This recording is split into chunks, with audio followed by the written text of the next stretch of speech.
welcome back to the Carney and Coach podcast. With you always is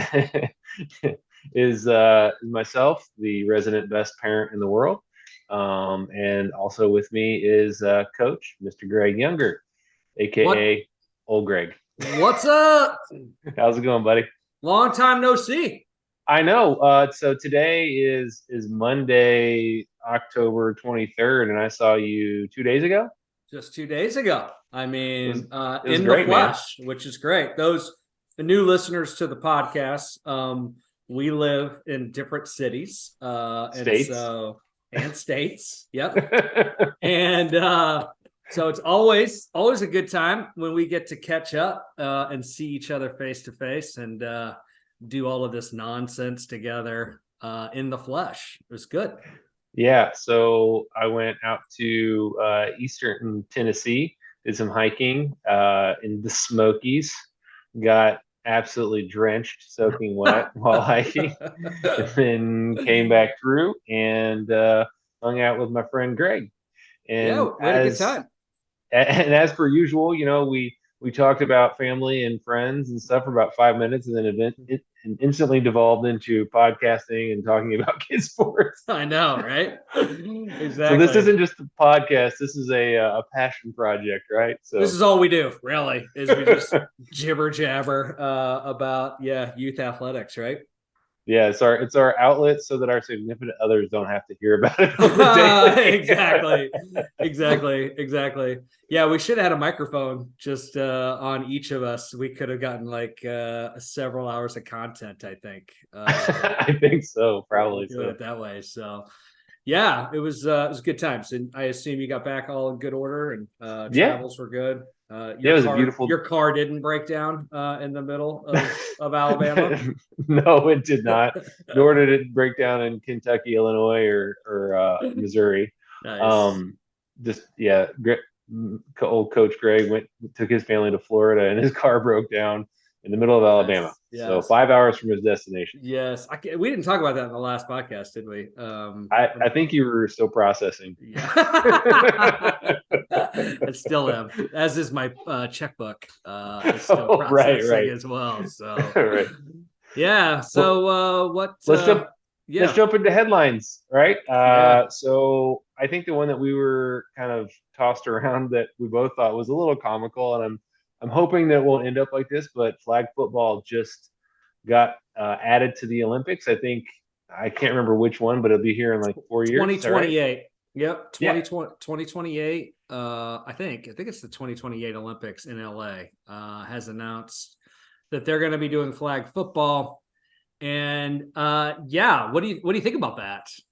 Well, frankly, I am ecstatic because I can't wait for the U.S. to win a gold. Um, I think that the combination of Lamar Jackson, Tyreek Hill, and Raheem Mostert, and any other guy that runs like a 4.240 is just going to be an absolutely insane. They're probably going to run all over the people who have a day job. I know. That's what I was thinking about. Right. Exactly. Like, just some poor guy in, Australia who is a plumber during the day and, is doing flag football at night and he shows up and he's got to try to block Derrick Henry or something coming at him. I mean, it's just going to be brutal. Do you remember the Dream Team in basketball? I do. That was Yeah. kind of when we were growing up and they went over. Dream Team won, went over and just they were beating teams like 120 to 22, and it was just like Bird and Magic and Jordan and against the world, and they just absolutely dominated. I would I heard. imagine, because that's like the story, right, is that not only are the Olympics going to be hosting flag football, but the NFL is encouraging their players to participate, get involved. They want the best of the best to be out there. So it's low key hilarious, right? Yeah. Just real quick to go back to the Dream Team. I heard, and I don't think there's any video from it, but the best game played at the Olympics when the Dream Team was there was a scrimmage. Yeah. With the Dream Team Between the two of them. Yeah. Yeah, I feel like that's in like maybe like the Jordan Oh, right. documentary or something like that. But yeah, it's like absolutely they're just going at each other, right? Yeah. In a practice game or in practices. Yeah, which I believe 100%, right? Because that team was incredible. Same thing with flag football, right? I mean, I would pay to watch our flag football team just practice. I bet it would be amazing in I have 2028. So I have a feeling, and I didn't really play flag football growing up or at any point, but in college, that we had intramural flag football, and there was way more tackling than there should have been. then I there think, should have right? been. Yeah. Yeah, I was Well, going for the flag, and well, I tell you, having participated as a parent in my very first flag football season. Actually, I guess it's my second now with Max, but yeah, it's fun. It's a fun sport to watch. They've got it kind of figured out. They've got it honed down.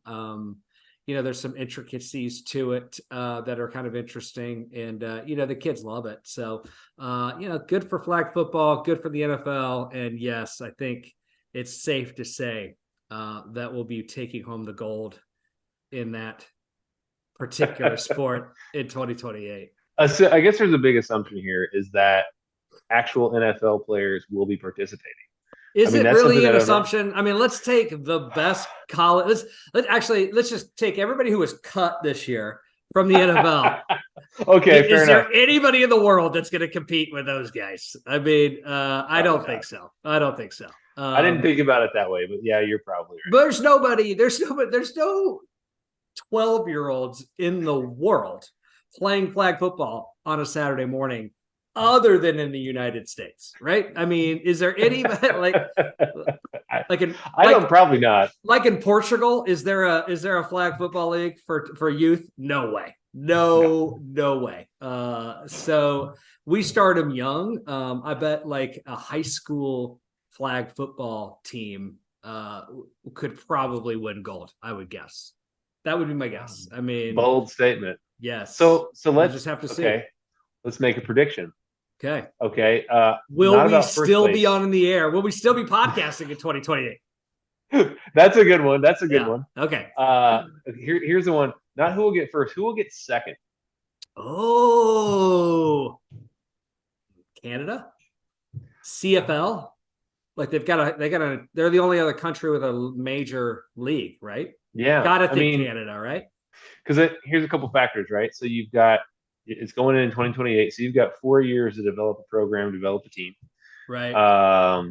The other thing I was thinking is what about like rugby players, right? So it's about flag football is a lot more about skill and like the skill part of football rather than just, I'm going to just destroy you. Yep. So I think the skill part of it makes it maybe a little more even. Yep. Anyway, I don't know. Guess how many international players are in the NFL this year? I would say, is it more than 10? Hold on. Wait a minute. This is a little older. This is saying like in the history of since it started, it was 37. Holy That cow. can't be right, is it? I don't know. We'd have to do some Chase Claypool from Canada. Did There you you go. know? Did you know? See if I know anybody else. Oh, my fantasy kicker, Young Ho Koo, the kicker for the Falcons from South Korea. I bet he grew up playing soccer. Yes, that's probably true. And I don't know. I don't think they kick field goals in flag football. So too bad. Oh, Most true. of these actually are kickers and punters. So yeah, I don't know. It could be ugly for second place. I would say Canada. No, to answer your question, I think your rugby idea is good. So maybe Australia, maybe I was going to say New Zealand. England, I think New Zealand. Yeah. I think the All Blacks just won the World Cup or something like that. Yeah. I don't know, but yeah, maybe they could make that work. yeah, we'll see. All right, that's prediction. There you go. I'll write it down. Excellent. Okay, so now on to the meat and potatoes of the episode. So I actually haven't read this. I've heard of it. I kind of know the gist, but I think you're way more, more familiar with it. for our listeners, the Matheny Manifesto. So if you I'll want chat to about die, it. Yeah. yeah, Yeah. Yeah. if you Yeah. aren't a diehard Cardinals fan, Mike Matheny was a catcher for the St. Louis Cardinals, and then he eventually became their manager for a time. And then I think, and I'll let you jump in after this, he coached a little league team somewhere between, I think it was when he retired as a player to when he started as a coach, and he wrote a letter to the parents of his team. And That's then, right. Greg, I'll let you jump in right there. Yeah. So just a little quick backstory. When I first started coaching, like any dad, I really had no formal training. I was just out there, making stuff up. And I came across this Matheny Manifesto, and it was really quite eye-opening for me because it really did speak to me in a way that, sort of a lot of the things I was thinking in my own head, sort of Matheny had put down on paper. And to be clear, like I'm not a Cardinals fan. I didn't grow up being a Cardinals fan. I'm not necessarily like a Matheny fan, but I did come across this manifesto and I thought, wow, this is really good. So the manifesto, we'll put a link in the show notes. It's free to download. It's like 7 pages. And then he wrote a book, I think this manifesto, I think maybe got leaked, and then he kind of leaned into it and said, okay, yep, this is what I wrote. And if you want to read it, good. And then it got downloaded so much that he sort of wrote a novel that kind of even builds on each of the points he makes in the manifesto. So I highly recommend, if you're a coach out there, you're a parent out there, it's a great book, but it's also an easy, like 7-page read. And for many years, I printed this off at my team meetings for all my teams. Whenever I coached, I just showed up and said, okay, today's parents meeting, here's the Matheny Manifesto. And then it was just like, we're going to go through this as a group because it was just so like good and so on point as far as I go. So the story goes, and I may miss this up just a little bit, but yeah, he's basically asked to coach his son's team. And I can't remember how old they are. I don't think that they're they're not like 18 or anything. I think they're like 12 or something like that. Okay. And I think the story goes that like they couldn't get a coach or something. And I just think that he needed a coach, or he wanted a coach, and he was reluctant. So the first thing he did is he invites everybody over to his house. Now, this is Mike Matheny, right? So like you can imagine like going to his like huge house, and you're like all pumped up because your son is going to be playing for Mike Matheny. You're like, oh my God, this is a big deal. And this is in St. Louis. So, I mean, he sort of already walks on water in St. Louis anyway. So like then to be like his coach of your son, I think he kind of sets the tone that it was definitely a wide-eyed group that was there. And they were all like, oh yeah, we're going to like kick a lot of ass, right? Like if Mike Matheny is our coach, exactly. Like, I mean, we are going to dominate. So, and the way he shares it is that basically what you read here is just literally what he wrote down. And then he just gets in front of the group and he basically says this, and it starts with, I always said the only team that I would coach would be a team of orphans, but now here we are. And the reason for me saying that, yeah, is that the biggest problem in youth sports has been the parents. And so that is one of my favorite lines. I use that all the time. And I can actually speak from experience. I mean, if when you have teams where the parents aren't all up in your grill, it is a much better experience from a coaching perspective. And he goes on to share all sorts of anecdotes and points that he wants to make, and a lot of it has to do with how he expects the boys to act, and he sets really good expectations. But just a few nuggets from the first page that I always used to try to point out. He says, if there's anything about this team or this group of players that you think is about you, well, then we need to make a change of plans because this is all about the kids. And he says, my main goals are to teach these young men how to play the game, be a positive impact, and do all of this with class. And I will say Matheny's, throughout coaching and playing, he definitely was a guy who played with a lot of class. He goes on to say some things that I think are ultimately a little bit controversial. And I think a lot of that has to do with what he expects out of his parents. The thing he goes on to say is that I believe the biggest role of a parent is to be a silent source of encouragement. If you think, I think if you ask most boys what they want their parents to do during the game, they would say nothing. And I think that is a very on point thing. I think a lot of kids would say they don't really want to hear anything from their parents. But I think that's also very hard to do. Would you agree? Yeah. As the parent, as a baseball dad, you have, with a lot of situations, unfettered access to your son, or if softball, I guess your daughter, to kind of give them tips and be like, hey, this is what I see, this is what you're doing. The mental kind of gymnastics that I would do was, hey, I see him, not being aggressive enough, or I see him, for instance, if I just pick on my son, hey, you're not doing this whenever you're swinging the bat. So let me remind you so that you can go fix that for the next at bat. Like, my intentions were always good and noble for me personally, right? And I know that he says if there's anything about you, then stop. And I agree with that, but there's another kind of facet to that, which is I'm literally just trying to help my son have a better experience. I'm trying to help my son do better in the game.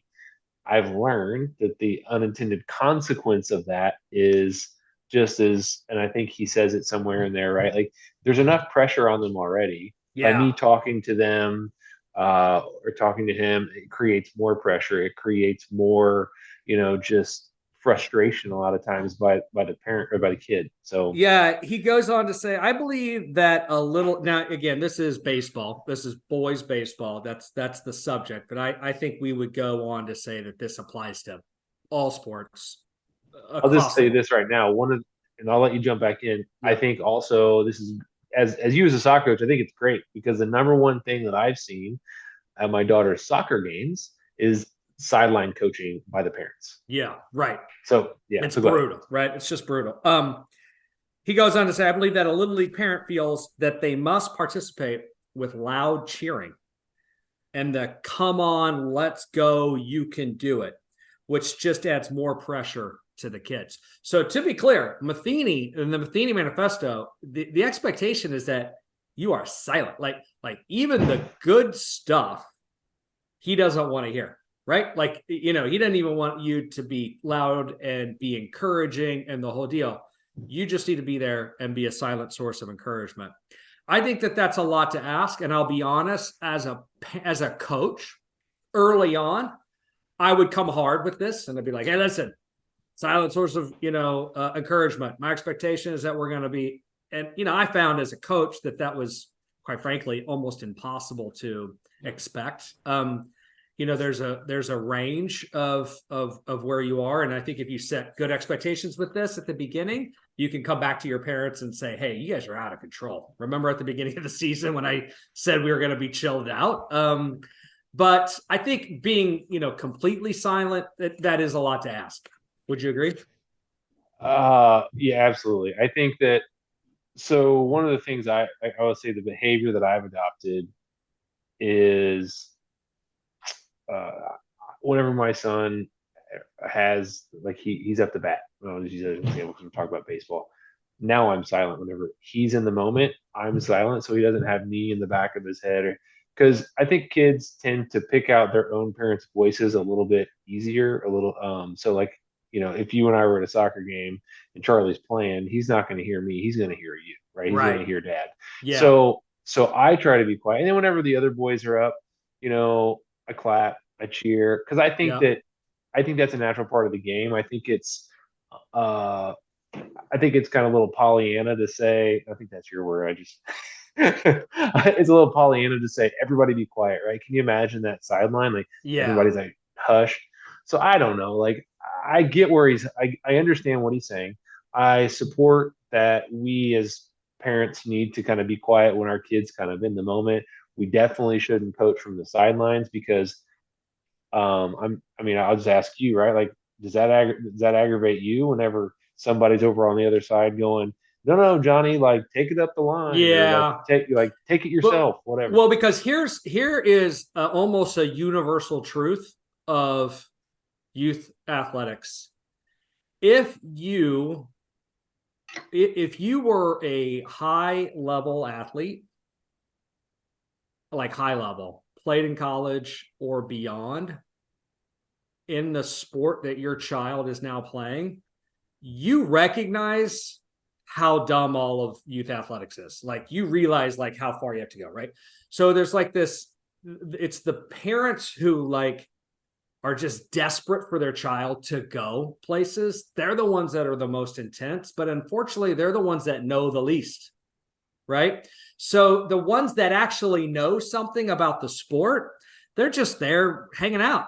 They're chill. They realize how little this matters and how important it is the long term that they play. And, you know, they've played the sport at a high level, you know, or they're coaching usually, right?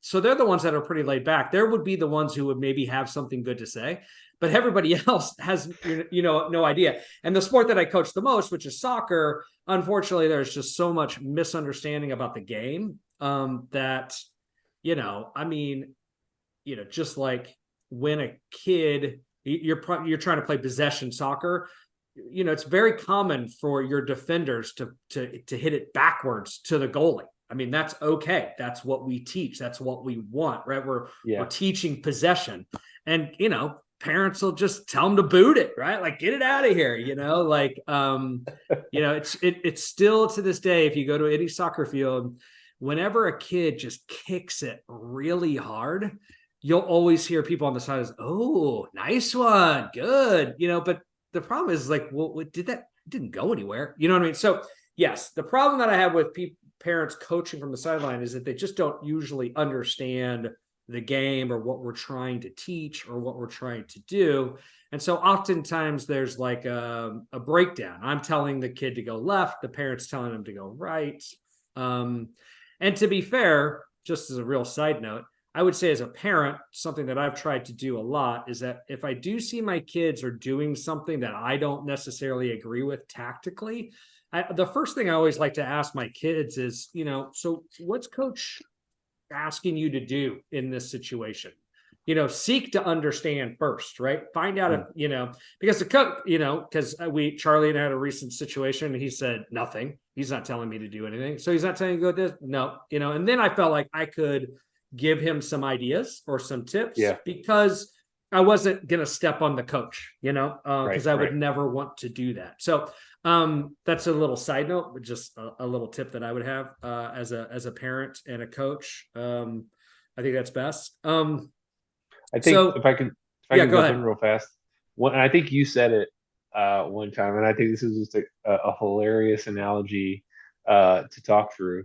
Is if your kid was taking a math test, we talked about this last week. Yeah, stand beside them and go, no, add the 4, add the 4.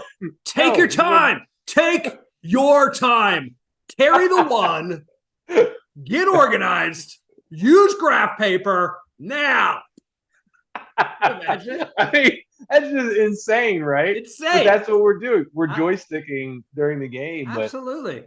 Yeah, it's ridiculous. I love the math test analogy too, because it just really puts things in perspective. Like, oh, okay. Well, yeah, and when we would coach, we used to try to tell parents that like practice is practice, and then the game is the test. So, you know, sometimes as coaches, we might not say anything. And you might be thinking, why is he not saying anything on the sidelines? And it's like, well, because we kind of want to see how they do on the exam. You know, if I tell him to go left all the time, then that means he's not learning what we talked about in practice, you know? Now the flip side of that is like, if you're going to do that in America today, coaches, if we have coaches listening, you got to communicate with your parents. You got to tell them ahead of time. You got to tell them afterwards. You got to tell them, you know, just about all the time. You can't just go out and be that kind of coach and then expect parents to appreciate what you're doing. It just doesn't work in today's age. You've got to tell them ahead of time, hey, you know what? We worked on some stuff defensively. And so you may not hear me, talking a lot on the defensive side of the ball today because I want to see how they do. It sounds annoying, but unless you want anarchy on your sidelines, you better communicate the hell out of what you're doing.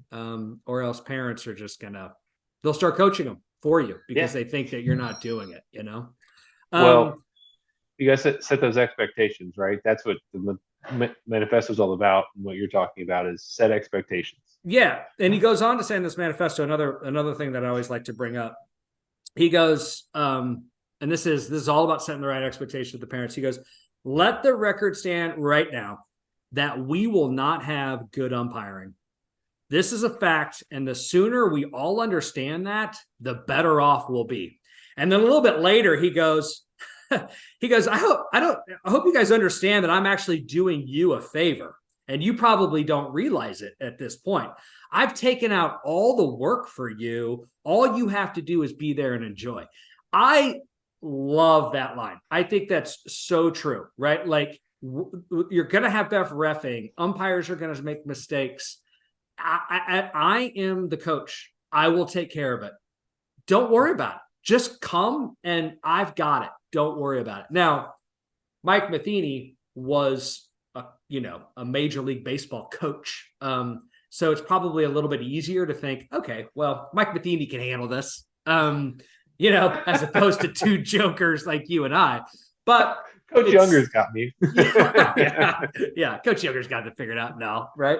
So you know what I mean? Like it's easy kind of for him to say, but I think it's good to set that expectation. And it is such an issue, right? Like why is it that parents and just fans in general can't understand that there's this universal ebb and flow to sports? I mean, for every good call you get, you will get a bad call.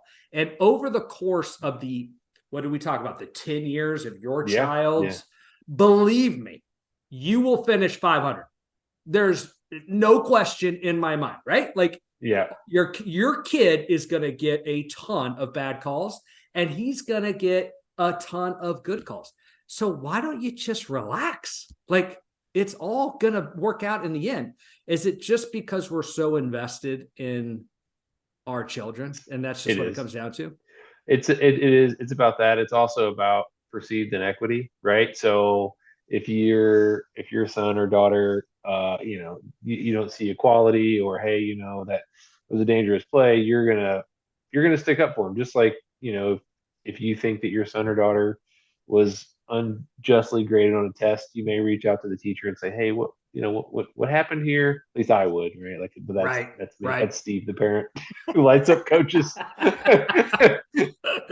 Undisputed best dad in the world for sure. But I will say this, that I've witnessed really, really great umpiring, and I've witnessed some really, really bad umpiring. And I think where I get frustrated in that whole kind of environment is whenever, I know umpires are going to make bad calls. I really do. It's when it becomes egregious, right? Like, if you look at it on a bell curve, it's like the ends are where I focus. Yeah. A great example is Elliot was playing at a tournament one time, and one of the umpires, now he might have been sick. I have no idea what he was doing, but like, he would take an inning off. Like, he would just go sit down in the dugout and sit down. And then there was this one umpire behind the plate doing the whole game. The whole thing. And so, in times like that, you're like, man, this is like shenanigans. But, we go to Omaha, and I saw probably one of the best umpires I've ever seen. Like, there was like some close calls, and like, you could tell he was in it. He was practiced. And so I was like, okay, he's probably right. He's got the better angle and stuff. And so I think just as much, and I'll finish here with the stream of thought, is I think umpiring is just as much kind of a sport and a skill as the actual sport. And so you have good days and you have bad days. So I understand that. Yeah, you do. And again, from a parent perspective, you should never get involved. Like, no. there's just never let the coach get involved. And yeah, you get frustrated or you can kind of chat, I guess, with, whoever's standing next to you or whatever. But I think we've talked about this on this podcast. Like Yeah, nothing's we have. good going to happen by No. you getting involved. And really, I would just go back to this 10-year deal. You should have a coach who is engaged with it. I think he's right. He's like, I'll take care of it, and as a coach, I would take care of referees, making sure that we, what I felt like were the right calls. I think we've talked about this on this podcast, but, understanding, sort of relationships with these referees and umpires is an important part of being a coach. And if your coach is not good at it, well, then that's maybe you need to find a different coach next season. Like you can do something about it without being obnoxious in games. If it really bugs you a lot, then maybe you need to find another team. All right, so let's talk about this part. This is a part I actually disagree with. I don't know, I not necessarily disagree, but I think there's a little bit of I think he's kind of talking out of both sides of his mouth. And by him, I'm thinking Matheny. So he goes on to say, a large part of your child's improvement is your responsibility. And in your responsibility is actually bolded in the manifesto. Now he goes on to say that the way that you get better is through repetition. I will not disagree with that whatsoever. We've talked about that a lot. It's all about touches or repetition or hits or whatever. Game time, very little touches, practice, lots of touches. But he basically is saying, as a parent, you need to be going out there and playing catch. You need to be throwing batting practice. You need to be hitting ground balls or finding an instructor that'll do that for you. And first of all, as a coach and as a parent, I've always put an onus on trying to make kids, whether they were playing for me or they're my own kids, take responsibility for themselves. If I ever wanted something more than my kids, we stopped doing it. Like, nope, not going to do this because I want this more than you. But even on the teams that I coached, it was a lot about trying to teach kids responsibility and trying to teach them. And in other ways in this manifesto, he talks about kids taking responsibility. So I don't know if I like this idea that a large part of how your child improves is your by the parent responsibility. That doesn't make a lot of sense. And then the second thing I'll say before I get your response is that I also think that when you tell your parents this, they begin to think they have ownership on the team. You've essentially told them that, hey, the way that your kid gets better is on you. And now if you're out there putting in all this time and work, guess what you find it very difficult to do on game days? Shut your mouth, right? It's really hard, right? Because you've been out there, hey, do this, hey, do that. Hey, remember when we were down here and, okay, so you've outsourced the coaching to the parents, but then you've asked the parents to shut their mouth at the game. I think that's one part of the manifesto that I've always not agreed with. Yeah. I'm going to start with the first part, right? Like the development's on you. And as much as I can kind of get on board with what you're saying, there's a reality like check that has to happen. And so as a coach, what was the highest level of a team that you coached, like age wise? High school. Okay. And how many hours or how many practices did you have per week? And maybe the high school's not a great example. Yeah, like this was at the club level at high school. So, we'd go 3 nights a week for like 90 minutes each, something like that. So let's call it 5 hours, 4 yeah, to so 5 hours. Yep. Yeah. Like so I'll step it down a little bit. I don't know I have no idea how many times Matheny was practicing, but if it's like a 12U team. Yeah. Let's say they're 12 years old. Yeah. So I can say that we had maybe one practice a week for like an hour and a half. Right. And maybe we had a batting practice. So as you talk about, I mean, I'm not saying you're talking out of both sides of your mouth, but development happens in practice. You need touches, you need repetitions. And if you're only getting an hour and a half of repetitions per week, that may not be enough to keep up with the pack. And so you have to take a little bit, and I get what you're saying, like have the kid kind of like take ownership. But again, they're 12, right? So like you're going to have to build that ownership model. I mean, an 11, 12-year-old is not going to be responsible. I mean, sometimes they're barely responsible enough to do their homework. And so now you're saying you got to go practice baseball or so, whatever. So I get, I get what you're saying. And I think that you absolutely should build that ownership model. But I think there's a reality statement of, if you're really going to play a high level quality of a sport, you need to be practicing that sport. You know, if you want to be a shortstop, you got to go out and practice being a shortstop more than an hour and a half per week. And so Well, that may be the reality check. and there's no, and definitely I don't disagree whatsoever. And you know what I think is interesting is that the sport you played growing up was soccer, and your Yeah. kids are like big into baseball. The sport I played growing up was baseball, and my kids are big into soccer, right? So it's funny how that kind of worked out. Right. But I mean, when I was a kid, like you can ask my parents. I mean, my house was destroyed by soccer or by tennis balls. I mean, I threw tennis balls against every hard surface around our house. I was outside all the time, you know, throwing the tennis ball against the wall and just playing and hitting and doing the things all on my own. I wasn't like being forced to do it. It wasn't organized, but it wasn't hard for me to recognize that if I want to get better on the field, I need to go out and play this sport, you know. And soccer is the same kind of deal, right? Like if you want to get better at soccer, just go outside. We have a goal, we have a soccer ball, we have a wall, and you can just sort of do it. So I guess the point that I always have tried to make is that, you know, the kids, you know, you have to try to instill the ownership into the kids. And I think a big issue that we have in the United States, suburban, you know, athletics, is that the parents have way too much ownership in their kids and what they're doing. That's my opinion. And then I think the offshoot or the unintended consequence of the parent being so involved is that then they think they have ownership. And quite frankly, they do. I mean, they really do, you know? So it becomes a difficult situation where it's like, what, you know, on the one hand, you want your kids to get it better. And we are adults. We have a fully developed brain. So we know this, but kids don't. So there is a little bit of like, hey, you know, we need to get you to the batting cage, or we need to do this or that.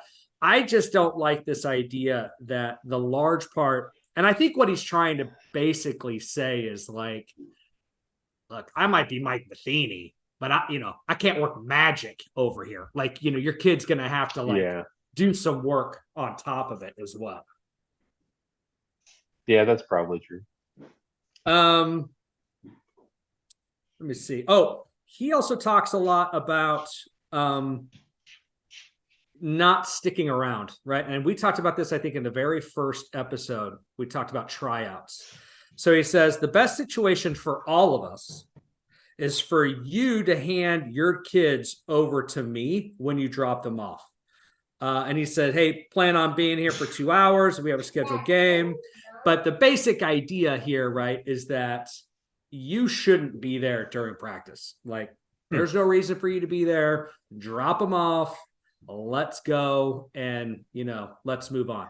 And I can tell you again, from a coaching perspective, yeah,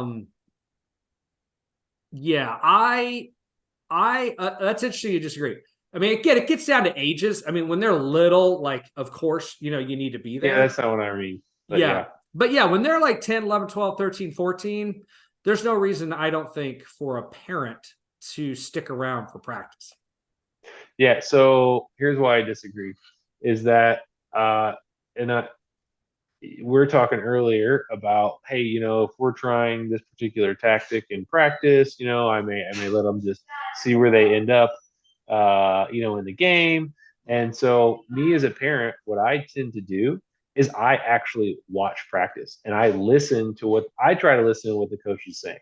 And whenever I take my kid to a private hitting lesson, I'm listening to what the instructor is saying, so that whenever I take my son or daughter to the cage or to the field on my own later, I'm not teaching them anything different than the coach is saying. I'm reinforcing everything that hitting instructor has said, so that I really create that positive reinforcement, or that reinforcement of what they're already saying. Because you know what? I know you grew up playing baseball. I didn't, and I don't know the first thing about hitting, but I can probably tell you some of the mechanical things that my son does right and wrong because I've listened. Now, if in this manifesto, if he's saying, hey, hand them off so you're not joysticking them, yeah, I absolutely agree. I Right. agree there. Right. But maybe I'm atypical as a parent. I'm really invested and interested. And I'm like, well, what are they doing? Why are they doing that? And I want to talk about it. I want to understand it. So that's why I disagree. Yeah, I hear that. Again, I would tell you that generally speaking, that those, broadly speaking, when we had a parent who would just show up and be at every practice, as coaches, we're like, yep, that's probably going to be a problem. They're probably going to be a problem. And then the parents that sort of dropped off their kids, and it's also interesting about their behavior. Like kids who get dropped off almost universally act better than the kids whose parents stick around. Now, that's not a problem, I know for a fact for your kids, right? But just in general. And I think that's a little bit of this, like, again, this taking responsibility and this sort of like, as kids start to, the earlier you can get comfortable leaving your child at a practice, I think that's best. Yeah. Just because then the child begins to like grow up a little bit. Yeah. So the last thing I'll talk about before we get off here, and there's so many good nuggets in here. Again, if you're a parent, especially if you're a coach, go check out this manifesto. But he goes on to talk a little bit about winning and losing. And again, setting expectations. He goes, I need all of you to know that we are most likely going to lose many games this year. The main reason is that we need to find out how we measure up with the local talent pool. The only way to do this is to play against some of the best teams. I'm convinced if the boys put in their work, give me their best effort, they're going to, be able to play over time. So I think it's interesting that he sets the expectations right at the get-go, that they're not going to be very good. And it's also interesting that he says, hey, listen, we're going to put ourselves up against the best and see how they do. We can all point to teams that we've either had as a parent or as a coach where the kids are constantly losing and they're having a difficult time. And I think that's, I think it's good to set the expectation, and you definitely want to set the expectation that you're going to, be 500 or lose. That way, if you do better, you exceed those expectations. Yeah. But I think that's another one of those things that's really tough, right? Yeah. It's asking a lot for a 12-year-old. This is a very advanced thought. Right? Like a 12-year-old to play a whole season, get their butt kicked over and over again. And then you're walking in the car going, it's okay. You're finding out how you're doing against the local talent pool. Right? Yeah. That's a lot to ask. I think so. I think that I would tend to disagree slightly here. Yeah, he's a professional, has been a professional, but I think that you and I talked about it a long time ago, is that kids need wins. And when I mean wins, I don't necessarily mean a win in the game. They need to have success. They need to have, because that builds confidence. And then all of a sudden they're going to get better. Because if they're just getting their face kicked in every single game, your son or daughter is not going to play that sport much longer, right? Because it's not fun. Right? It's not fun. It's not fun. And I would also just tell you that the degree of difficulty from a coaching perspective is very, very high. So like, having now coached for a long time, I could probably take a group of 10 or 11-year-old boys and put them in that scenario and probably be able to keep morale high as I've learned to coach that age and understand that age really, really well. But if you're a brand new coach and you take this like idea, you're gonna struggle big time, because you've got to learn how to like motivate kids inside of games. You've got to learn how to create winnable situations in an unwinnable game. And that stuff is like, it takes a while to develop those skills. So that's another thing. I don't, maybe Matheny can pull this off again because he's Matheny, but right. I think the good thing here is that you're setting expectations about wins or losses. And the other thing, and I don't know if we've really ever talked about it on this podcast, but one of the really hard things to do in soccer, and I don't know if it's the same in baseball or volleyball or some of these other sports, is actually getting your league correct for the skill set of your team. It's really hard. It's really hard. And I can't tell you how many times you just like, you call, you just get, as a coach, you just get it. You're like, oh, they put us in the bronze league, and you're like, we're going to get crushed. And you call the league and you're like, we aren't ready for the bronze. And they say, well, we don't have enough teams, for anything lower. So you've got to be in the bronze, And so then you're just like, well, this is going to suck. And then parents are fired up because you're losing, and you're like, why are we in this league? And in other words, it's like one of those things in soccer that's kind of out of your control. And you really just have to kind of focus on what you can control. But from a parent, it gets really frustrating, right? You talked about Cece's team and how they're probably, right, like maybe too high up or whatever in their divisions. And so, I think it's good to set the expectation, but I also think it's kind of hard to manage. Yeah, I would agree. I think that, we're experiencing that a little bit with Cece's team. They're struggling a bit, but I think you also get scenarios where coaches who maybe aren't as altruistic and wonderful as Coach Greg, they seek trophies, right? So you get some coaches who do that. So we've been in some of those tournaments where we're this level and there's this team that's, obviously better than everybody, and they're just trying to win the tournament. And so they go out and do that. So it's ridiculous. I don't know. Well, Coach, we are at time. I realized that I missed one of my favorite segments, but I'm going to do it now. What is Coach drinking? Yes, Polar Seltzer Cranberry Lime today. I'm not sure if I've drank this before. This is one of my favorites. Big fan of Polar these days. I've had some of those. I think on our camping trips we've gotten some. I enjoyed it as well. Yes. And I'm always a big fan of the double. If you can give me cranberry, the double deuce. If you give me cranberry and lime, look out. Lime by itself is good, but you throw in some cranberry, that's where it's at. So, nice. Yeah. Well, big fan of the Polar these days. Hit that subscribe button, right? And, Let's we got 5 followers. Let's make get it to 6. That's right. Raise the roof. One of our ideas in person was like, if you're an actual follower of ours, maybe you get a shirt that just has your name, right? Like one of 5, Exactly, right? I'm a follower. I'm a follower of the Carney and Coach show. Exactly. Great. Well, hey, Coach, it's been great talking to you. I will talk to you soon, man. See you next week. Awesome. All right. Thanks. Okay.